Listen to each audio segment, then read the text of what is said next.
Chaque jour que tu épargnes de l'argent, tu deviens de plus en plus pauvre. En réalité, ce qu'on ne t'a pas dit, c'est qu'épargner est un passif. Ça ne veut pas dire que tu ne dois absolument pas du tout épargner. Ça veut dire simplement que tu dois épargner de manière stratégique. Parce que maintenant que tu sais qu'épargner est un passif, il faut que tu saches pourquoi, mais surtout comment. Il y a 3 raisons pour lesquelles tu dois épargner dans ta vie. Et dans cette vidéo, je vais te les révéler gratuitement. Et une fois que je t'ai révélé ces 3 raisons pour lesquelles tu dois épargner, je vais ensuite aller un peu plus loin et te dire ce que tu dois faire du reste de ton argent.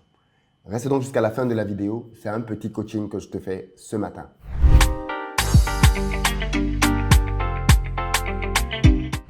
Salut à toi, bienvenue sur ma chaîne, moi c'est Philippe Simo. Ici je te parle de business, de mindset, de gestion des finances.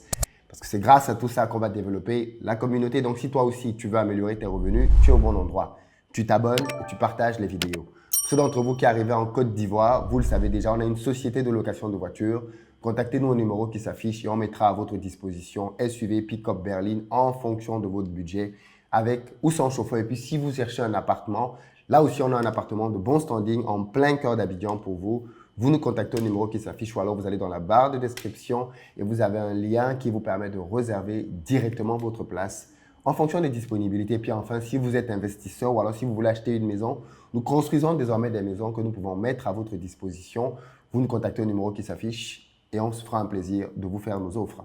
Nous savons tous ce qu'est un actif et ce qu'est un passif. Si tu ne sais pas ce qu'est un actif et un passif, je te renvoie à Père riche, Père pauvre, ce livre de Robert Kiyosaki qui est un b.a.-ba dans l'éducation financière. Un actif, ce n'est rien d'autre que quelque chose qui nous rapporte de l'argent et un passif, c'est quelque chose qui nous coûte de l'argent. Quand nous mettons notre argent en banque, c'est un passif. Pourquoi? Parce qu'en réalité, avec l'inflation, l'argent que nous mettons en banque est perdu. J'explique ça très simplement. Si vous prenez 1 million de francs CFA, 1500 € aujourd'hui, vous allez dans une boutique et que vous faites des achats avec ces 1 million de francs, vous allez acheter un certain nombre de choses. Vous repartez 1 an plus tard avec les 1 500 000, vous repartez pour acheter des choses. Vous n'allez pas pouvoir acheter les mêmes choses. Pourquoi? Parce que le coût de la vie aura fait que ces choses que vous aviez achetées aujourd'hui à 1500 €, 1 million de francs, dans un an, vont peut-être coûter 1550 €, 1600 €, 1 100 000, 1 50 000 parce que la vie va en augmentant. Donc, quand vous prenez de l'argent et que vous le stockez quelque part, si l'argent ne travaille pas, au moins au niveau de l'inflation, alors vous êtes en train de perdre de l'argent. Or, on sait tous qu'aujourd'hui, avec les taux qu'il y a en banque qui sont très faibles, bien souvent, quand on dépose de l'argent en banque, le taux que la banque propose est inférieur à l'inflation. Donc, nous sommes en train de perdre de l'argent, littéralement. D'ailleurs, savez-vous que la banque elle-même ne veut pas garder l'argent? Oui, la banque nous demande de prendre notre argent et de le stocker chez elle. Mais qu'est-ce que fait la banque avec notre argent? Est-ce que la banque garde notre argent sur place? Non. La banque prend notre argent et elle le fait travailler dans l'économie. Elle le prête à d'autres personnes pour en avoir des intérêts. Et voilà pourquoi les taux d'intérêt de la banque, eux, sont supérieurs à l'inflation. Parce qu'elle sait qu'avec le retour que vous allez lui donner, elle va pouvoir remettre l'argent à ses épargnants, d'une part, mais elle va aussi pouvoir derrière se faire une marge. Donc, fondamentalement, la banque elle-même ne veut pas garder d'épargne. Pourquoi est-ce que vous allez donc garder de l'épargne? En réalité, vous le faites certainement par ignorance, parce que vous pensez que c'est ce qu'il faut faire. C'est ce qu'on nous a appris. On nous a appris qu'il fallait aller à l'école, qu'il fallait travailler, qu'il fallait avoir une épargne, et puis après qu'on serait heureux. Et donc, bien évidemment, la plupart des choses qu'on nous a apprises depuis l'enfance sur l'argent sont fausses. Et aujourd'hui, je vais plutôt vous expliquer comment ça fonctionne. En réalité, si vous dites que vous voulez épargner votre argent, vous devez pouvoir le faire pour 3 raisons spécifiques. La première raison pour laquelle vous devez épargner de l'argent, c'est pour pouvoir vous constituer un fonds de sécurité. Un fonds de sécurité, c'est une somme d'argent qui va vous permettre de pouvoir réagir si vous avez un coup dur qui vous arrive dans la vie.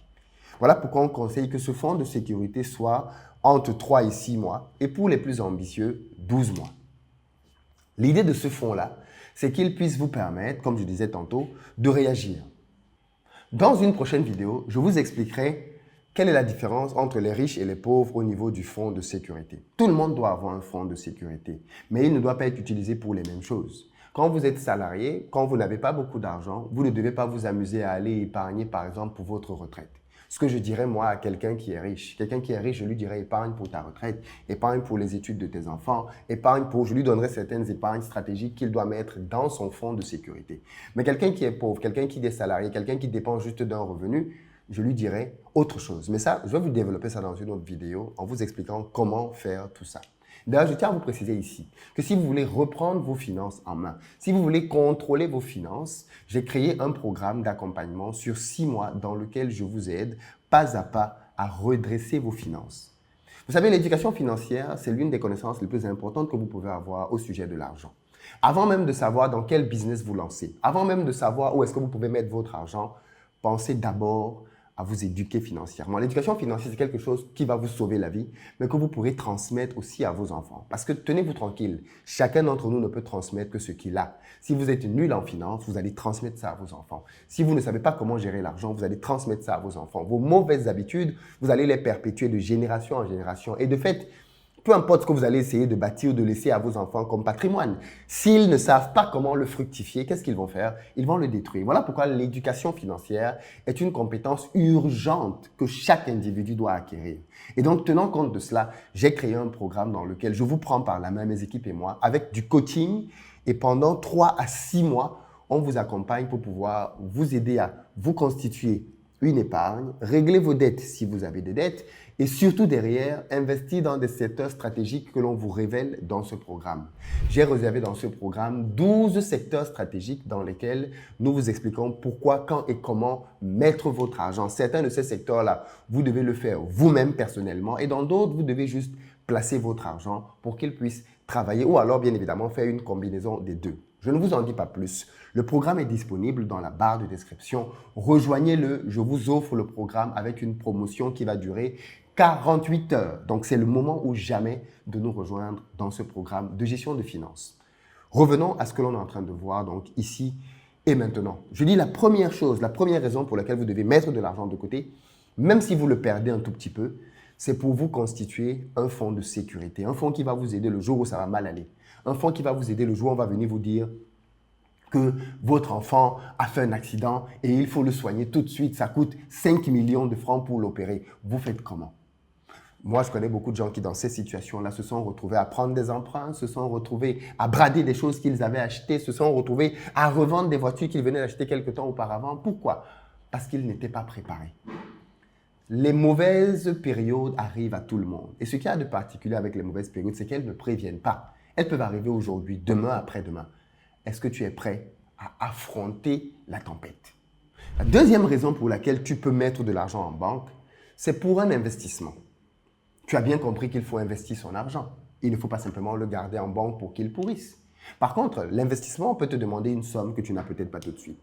Tu as peut-être pris conscience du fait qu'il est important pour toi de te lancer dans un business en ligne en parallèle de ton travail. Tu as compris par exemple que lancer un business sur Amazon, ça peut être quelque chose de très lucratif parce que tu vas créer une boutique et la boutique, tu peux la gérer à distance, peu importe là où tu es sur la planète. Alors, tu te dis, je vais me lancer sur Amazon. Mais pour te lancer sur Amazon, il te faut te former et il te faut un capital de départ pour pouvoir lancer ton projet. Ces deux éléments, tu ne les as peut-être pas tout de suite.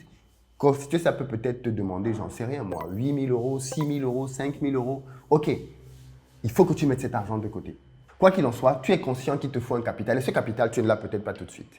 À ce moment-là, pour mobiliser cette somme, tu peux déposer de l'argent en banque. Ok? Tu déposes de l'argent en banque avec pour objectif que cet argent que tu es en train de déposer puisse atteindre une certaine somme. Et une fois que tu as cette somme, tu l'investis dans ton projet. Deuxième raison valable pour laquelle tu peux mettre de l'argent en banque. Il n'y a aucun problème avec ça. Troisième raison pour laquelle tu peux mettre de l'argent en banque, c'est pour préparer un gros achat. Peut-être que tu es en train de déménager et tu penses qu'il faut que tu puisses acheter un nouveau canapé. Peut-être que tu penses que tu dois acheter une nouvelle salle à manger. Peut-être que tu penses que tu dois faire l'achat d'une nouvelle voiture. OK? Tu n'as pas l'argent pour pouvoir faire cet achat tout de suite. Tu as besoin de mobiliser de l'argent. À ce moment-là, prends le temps, effectivement, de constituer la somme et ensuite, tu la prends pour pouvoir investir. Voilà les principales raisons pour lesquelles les riches utilisent la banque. On utilise la banque pour se constituer une épargne de sécurité, de l'argent qui va nous permettre à pouvoir réagir quand quelque chose se passe, première raison. Deuxième raison, on utilise la banque pour pouvoir stocker de l'argent pour être réinvesti. Troisième raison, on utilise la banque pour pouvoir préparer de gros achats. On veut faire un gros achat, on ne va pas garder l'argent à la maison, on le met à la banque. Pour ces 3 raisons seulement, on peut mettre de l'argent en banque. Au-delà de ces 3 raisons, que font les riches de leur argent? Ils le remettent dans l'économie tout de suite. Tout de suite. Pourquoi? Parce que les riches ont bien compris que le rôle de l'argent, c'est d'être multiplié. Il n'y a que les pauvres et la classe moyenne qui pensent que l'argent a pour but de payer les factures ou alors simplement de se faire plaisir. Ça, c'est une mentalité de pauvre, ça. Les pauvres pensent que l'argent doit permettre à se faire plaisir. Voilà pourquoi dès qu'un pauvre a de l'argent, il pense à s'acheter un gadget, il pense à s'acheter un sac, pense à s'acheter un téléphone, pense à s'acheter une voiture. Parce que pour lui, le but de l'argent, c'est de s'acheter les belles choses de la vie. Ça, c'est une mentalité qui va vous mener à la pauvreté. Pourquoi? Parce qu'au final, c'est juste une question de temps. Au bout d'un certain temps, vous allez vous-même voir le résultat que votre habitude aujourd'hui va vous amener. Soit les habitudes vont vous enrichir, soit les habitudes vont vous détruire.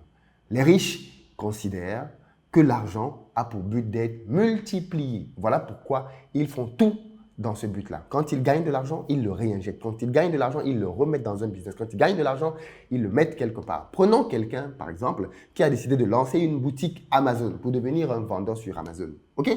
Il a son salaire et il a pris une formation chez Investir au Pays, par exemple, probablement la meilleure formation sur Amazon du marché francophone. Il a pris une formation avec moi, il s'est formé à lancer son business Amazon et ensuite, il a lancé ses premiers produits. Ses premiers produits ont pris du temps pour s'imposer sur la plateforme et maintenant, il commence à gagner un peu d'argent avec ses premiers produits. Il gagne peut-être 500 € tous les mois, 1000 € tous les mois. Qu'est-ce qu'il fait à ce moment-là? Et bien maintenant, donc, qu'il a un système qui parvient à lui générer un peu de cash, qu'est-ce qu'il doit faire? Il doit y injecter davantage d'argent. Du coup, quand son salaire arrive à la fin du mois, il enlève la partie dédiée à ses charges et le reste, il le réinjecte dans son business. Là où il avait au début un seul produit, il achète un deuxième produit qu'il met sur la plateforme.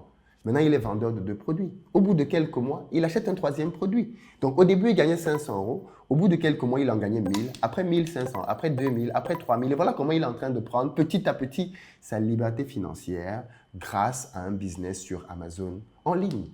Et c'est comme ça que ça marche. C'est comme ça que les riches procèdent. C'est juste une question de temps pour que les habitudes qu'ils ont les enrichissent ou alors les habitudes que tu as t'appauvrissent. Nous sommes le résultat de nos habitudes. Ceci est vrai dans les finances, c'est vrai dans la santé, c'est vrai dans à peu près tout, même dans les relations amoureuses. Nous sommes le résultat de nos habitudes. Voilà pourquoi vous avez tout intérêt à adopter les bonnes habitudes maintenant et à laisser le temps faire. Quand quelqu'un veut perdre du poids, on est d'accord, s'il va en salle de sport et qu'il finit de faire la séance et qu'il met beaucoup d'énergie là-dedans et qu'il ressort, est-ce qu'il va perdre du poids? Non.